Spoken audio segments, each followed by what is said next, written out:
Hi, welcome back to PSL Living. I'm Jenny Groh. This is National Teen Driver Safety Week, and Kelly Starling with AT&T is here to tell us more about the campaign and what AT&T is doing to help really get the word out about this. Right. Thank you so much for having me, Absolutely. first of all. But as you know, AT&T had started the It Can Wait campaign, which is now going into a movement back in 2010. Right.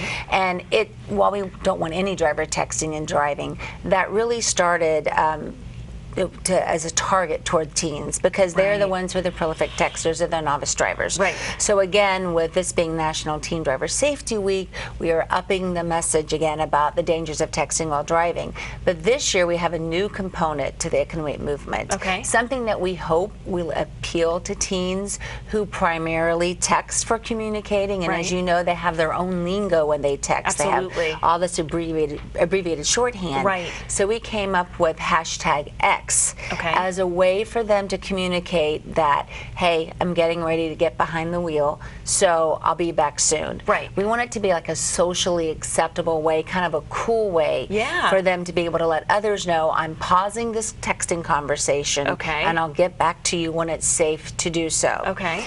So we're really pushing that heavily in the social media channels, because again, they have a lot of social networks that they're linked to. Absolutely. So we're trying to get that word out, and we'll be talking more about it as well at a simulator event that we'll have tomorrow at one of the high schools on the Treasure Coast South Fork High School. Right. So it's a perfect audience to again communicate. Here's another way that you can let people know that you're going to be driving and you don't want to text while you're behind the wheel. Absolutely. Do you think that the kids, would you say they're listening?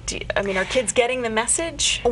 Definitely the campaign has been successful at increasing awareness, because it's inspired more than 5 million pledges so far, and still counting. That's from wonderful. People who have pledged never to text while drive. Also, it's resulted in more than 1.5 million downloads of the Drive Mode app, and that's one of many apps that's out there, but it basically helps you curb your temptation to text and drive. When you reach 25 miles per hour, when it's turned on, it will basically keep all messages from reaching you, and you can customize a message or just have an automatic message that lets people know, look, I'm driving, so I'll get back to you when I get to my destination. Wonderful.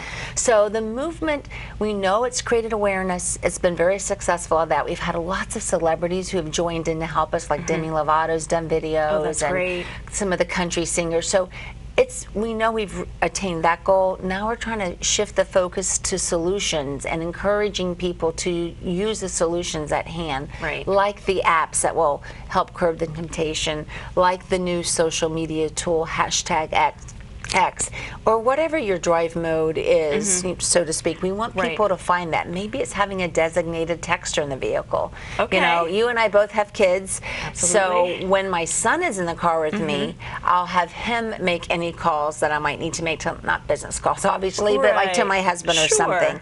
Otherwise, that's a great idea. My drive mode is lock my purse in the back of my car beyond my reach, because it's just distracted driving too as a whole. And most things, almost anything that would distract me is in that purse. My phone, makeup bag, checkbook, keys, pens. Yep, absolutely. So we just want people to find whatever their drive mode is, and take the action to really, really focus on not texting and driving. Absolutely. I mean, it's still a problem, and it has to be addressed. I find myself even at stoplights. I'm like, okay, I'm stopped. I'm good. I can still, but then I've got cars honking behind me because I'm still not paying attention. Which is why for me, it's lock my purse out of reach. Right. Because you're right. Even though, yes, you're not moving, thank goodness, it happened on the way here. It still takes your attention off of the road. And at a light, and I was next to the girl, and I'm like, I had to honk the horn to let her know, you need to go, because she was busy. And honestly, it's at that point, even though you're not moving, what if someone is running a red light? And you don't need see to be it because looking you're ahead. looking down. Absolutely. Absolutely. So everyone has to find what's the best solution for them, but they need to use a solution, because at this point everyone's aware of the dangers. Now they just have to do something. It's just like we did the poll in 2012 with the teens to find out more about their behavior on this topic of texting while driving, and 97% of them said they were aware of the dangers. 43% or 42% admitted to still doing it anyway, but again, the alarming part was that 77% of them said, yes, an adult has told me it's dangerous to text while driving, but they do it all the time is how they responded themselves. So it's really gone beyond teens to the adults. So as parents, I think the greatest impact we can have is not to do it. Right, absolutely. Because they're going to, whatever they see us do, they're likely going to do it. Absolutely. If you tell them not to do it and you're doing it, it's just not going to hold My weight. daughter is 3 years old, and she will sit in the back and she'll go, Mom, put your phone down. Oh, yeah. And that's scary to me, and obviously she's aware of it, and she knows, she gets it. So yeah, that's a good idea. Which is why, like I said, if he's in the car, my son's in the car, I'm like, you hold the phone so that if someone calls it, it's something we need to answer, you will be the one doing that. Yeah, and he like you said, kids try to keep us, on the straight and narrow about that. Right, absolutely. And I'm glad at a young age they're learning. I don't think you could go too young with the message. No. I think sometimes the younger they learn, the better. And he is very aware of the dangers of it, and plus they talk about it in school, which helps. Well, it's as simple as putting your seatbelt on. I mean, that gets drilled into the kids' Once it becomes a habit. Yeah. Once it becomes a habit, you don't even know you're putting your seatbelt on. Exactly. You just do it. It feels odd if you don't have it on. Right. So it's like the ability, like again, if you're like me and you think you'll still be tempted, if I can reach in the back seat, I have to put it in the trunk and lock it. Yeah. It has to be out of my reach. Right. And you know what? Not only is it just for me safer, it's a way more. I'm like, wow, this is a much more relaxing drive. No, you're right. Not worrying about fumbling for something. Right. So. No, you're exactly right. It's wonderful that you look at the flip side of it too. Obviously, you work for AT&T. Obviously, everybody has a cell phone. Obviously, you want people to, do business with AT&T and things, but to be on this awareness part of it too, as heavily as you are, I think is really. But we want everyone.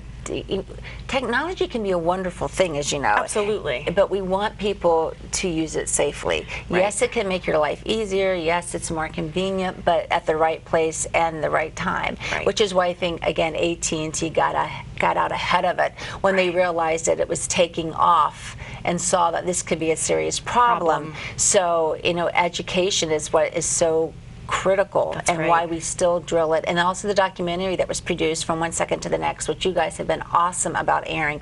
It's very impactful. I was just talking to some students at a high school yesterday, some art students, and one of the girls said, oh, that made me cry when I watched that. It really does make you think differently about it, because no one in that documentary thought that it would happen to them, and in one split second their lives were changed or ended, unfortunately, in some cases. Right. My goodness. Well, you said that you get this message out through social media. How can people get more information and see what you're doing? Itcanwait.com. It's that easy. Go to itcanwait.com. You can make the pledge there to never text and drive. You can find out how you can start your own grassroots campaign, just if it's in your church or neighborhood or any organization that you're a member of. Maybe it's, lots of people are involved in community organizations. And there's even tools like you can print out posters that promote it and buttons that promote it, and it's a great toolkit in there to help you get the word going. And there's also an online simulator you can do from the privacy of your home that you can click through from the itcanwait.com website. So you can kind of see, it